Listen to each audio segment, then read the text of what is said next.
Signature Bank Studios. Only the biggest stories, only the biggest guests, and only the biggest opinions. This is AM 560, The Answer.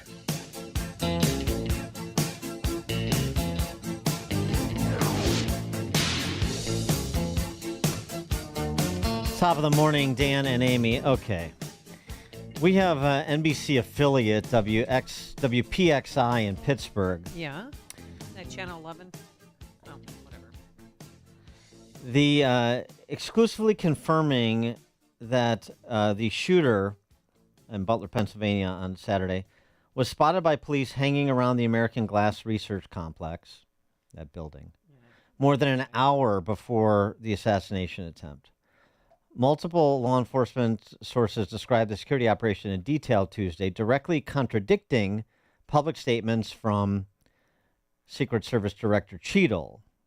According to law enforcement sources from this local affiliate in Pittsburgh, there were 2 sniper teams set up near the building where the shooter fired from. However, in direct contrast to the comments made by Cheadle, there were no local police in the same building where where the shooter made it on the roof. So the report was there's a bunch of cops in that building while he's climbing the roof. They're saying no cops in that building, 2 sniper teams around that building or near that building, and he gets access to the roof anyway.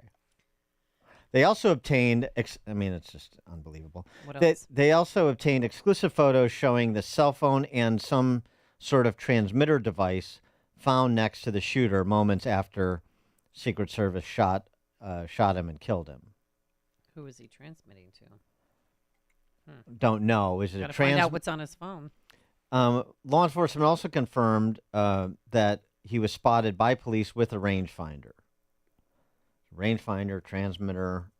They have eyes on him for a half hour, maybe an hour. They've got 2 sniper teams in the vicinity. He gains access to the roof.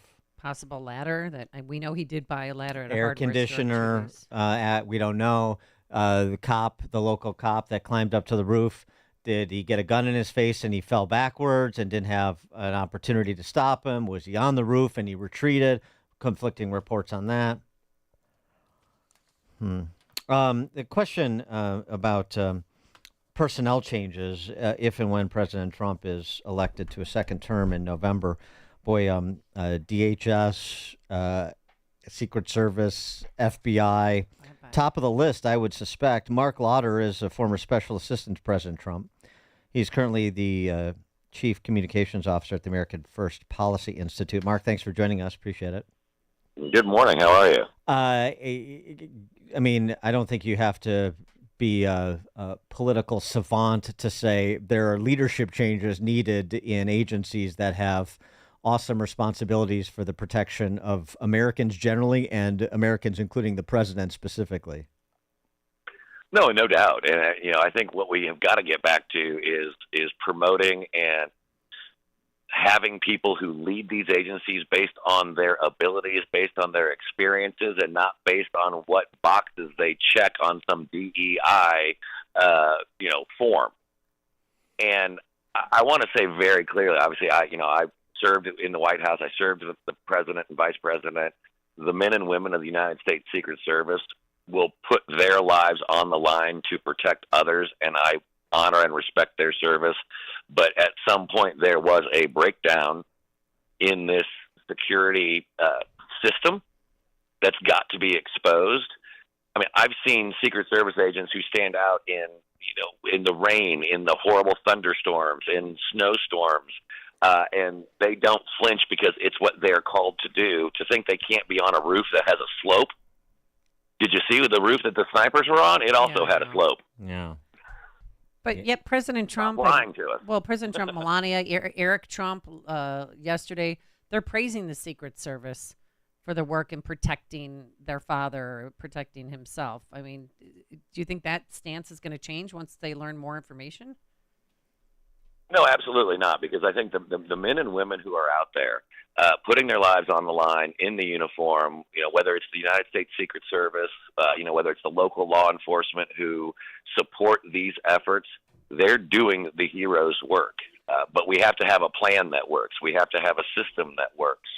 And so to those men and women who are out there, in their uniforms, doing their job to protect these men and everyone who else is around them, they can only do what they're able to do if you have a plan that works. And if there's a glaring hole in that plan that someone who has evil intent can exploit, well, that's where we have to see where did the failings happen in the development of that plan, in the execution of that plan. And so I don't want to fault the men and women who are doing their jobs. I want to fault the people who allowed this weakness to go uncovered. We were just talking to Susan Crabtree from RealClearPolitics.com about Biden's prospects to remain the nominee of the Democrat Party after the RNC is over. And her reporting is basically there is still some disgruntled troops that want to see a change at the top, including some donors. She thinks it will begin again in earnest after the RNC. From your perspective, I mean, does the message change? Does the approach to the last 4 months of this campaign change for Trump, whether it's Biden or Kamala or someone else? No, I don't think so, because let's remember something. Joe Biden was losing this election before the debate. That's the whole reason why they had to have this, Hail Mary of a historically early debate, because they were trying to change the trajectory of this campaign. They were losing nationally. They were losing in the battleground states, not just one or two of them, all of them. And they were losing on all the major policies because people don't like the inflation, don't like the gas and grocery prices, the wide open border, the wars. Well, none of those policies are going to change, whether it's Kamala Harris or anyone else. It's not like Kamala's going to suddenly say, let's drill, baby, drill, or let's secure the border. She is the open border czar. They want the inflation. She's the one that's out there cheerleading for pro-Hamas terrorists rather than standing in our support with Israel. Remember, this is the same woman who was bailing out the BLM rioters.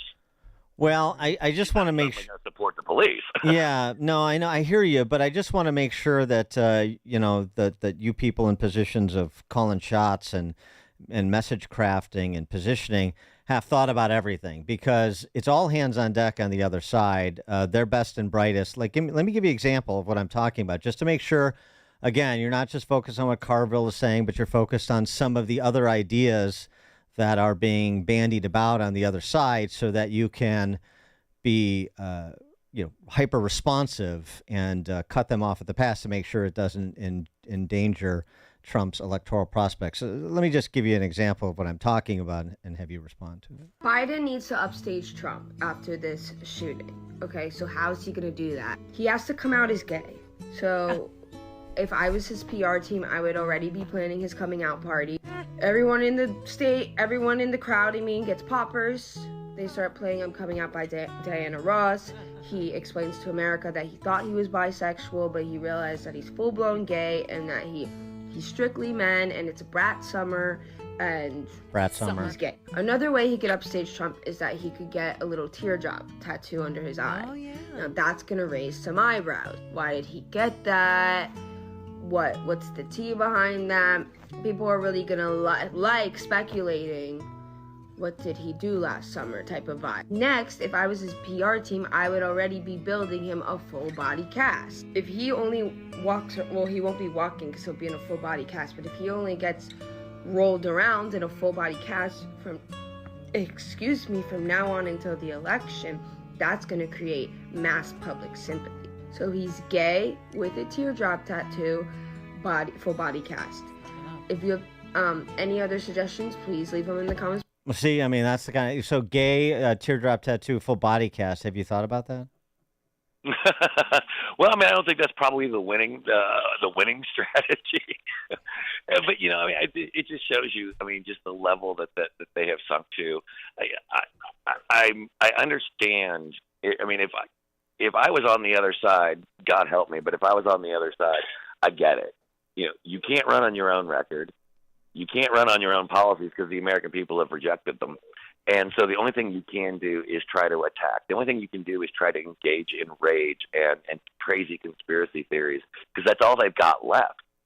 I was sitting on set last night with one of the TV networks with a former Democratic member of Congress, and she identified it so well. She's like, this convention and the first night, the second night, they have just ticked off every single major Democratic voting bloc and highlighted people who are saying, no, I'm done. I've walked away. I'm moving over to Donald Trump, whether it's persons of color, whether it's labor unions, whether it's Hispanics and blacks, and people who are just worried about security.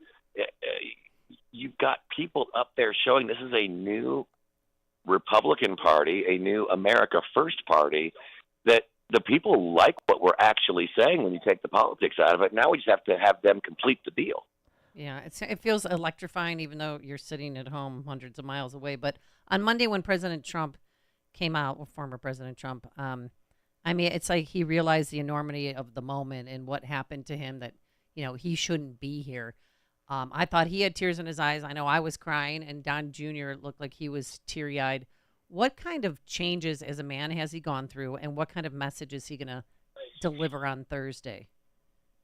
I mean, I truly think that, you know, and I've not spoken to him since then, but I truly think that he realizes that it was either by an act of God or by sheer luck that he's with us. And we're talking about a millimeter of difference, and having a much different campaign, a much different country, a much different world. And I also think that, you know, he's probably in the mindset to say, I'm still here because I've got more work to do.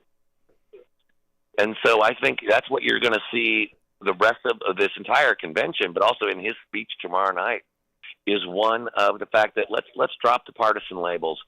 We can have our policy differences. We will have that debate. That's what campaigns are supposed to be about.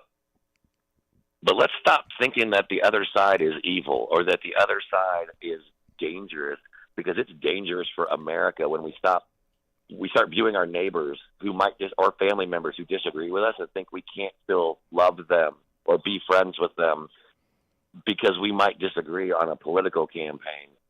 And I think that's what you're going to see tomorrow night. It's interesting. Yesterday, Biden proposed basically nationwide rent control.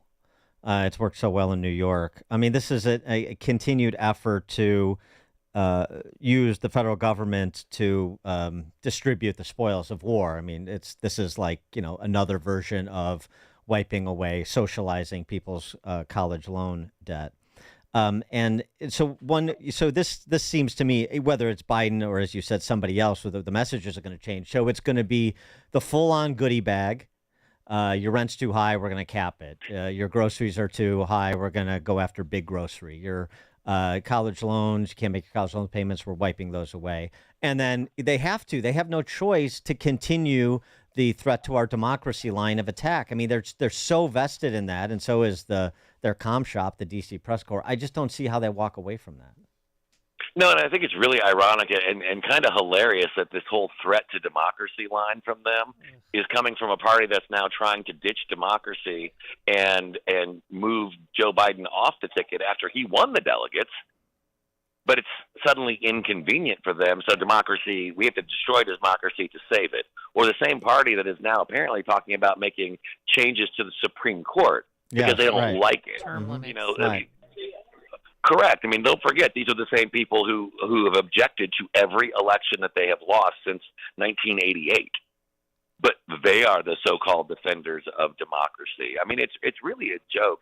And on the other part, I mean, they don't have any new policy ideas. I mean, my goodness, they're looking to the People's Republic of California, New York, for their policy guidance. I mean, look at these places. They're falling apart right now. People can't afford to get a home because of high mortgage interest rates. Yep. Well, as opposed to getting our country going again so you can lower the interest rates, no, I just want to give you $10,000 that we don't have.